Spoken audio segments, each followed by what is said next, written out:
நாம் தினமும் ஏன் தூங்குறோம், எப்படி தூங்குறோம், அதுவும் இரவுல ஏன் தூங்குறோம், பகல்ல ஏன் தூங்கக்கூடாது, இதையெல்லாம் தெரிஞ்சுக்கணும்னா தொடர்ந்து பாருங்க.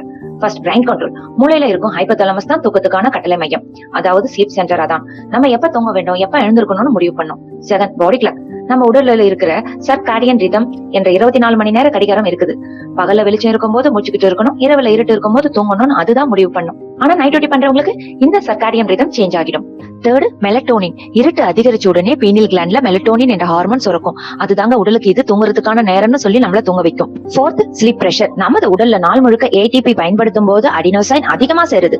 அது மூலமா நமது மனம் சோர்வடைஞ்சு கண்கள் கனமாகுது. இதுதாங்க ஸ்லீப் பிரஷர் ஆர் ஸ்லீப் டிப்ரைவ்னு சொல்றோம். ஆனா நம்ம தூங்கும் போது இது லிம்பாட்டிக் சிஸ்டம் மூலமா குறைஞ்சு உடல் மீண்டும் புத்துணர்ச்சி பெறுது. சோ இதுதாங்க நம்ம உடம்போட பிசியாலஜி. இதை எதிர்க்கிற மாதிரி நைட்ல காஃபி குடிக்கிறதோ இல்ல நைட்ல பிரைட்டான மொபைல் ஸ்கிரீன் பாக்குறதோ தூக்கம் குறைஞ்சதுன்னா stress, BP, diabetes, heart attack கூட வரலாம். அதனால உங்கள் ஆரோக்கியத்துக்கு தேவையான உண்மையான மருந்து நல்ல தூக்கமே என்பதை ஞாபகம் வச்சுக்கோங்க. இந்த மாதிரி நிறைய ஹெல்த் ஃபேக்ட் வேணுமா, ஃபாலோ பண்ணுங்க.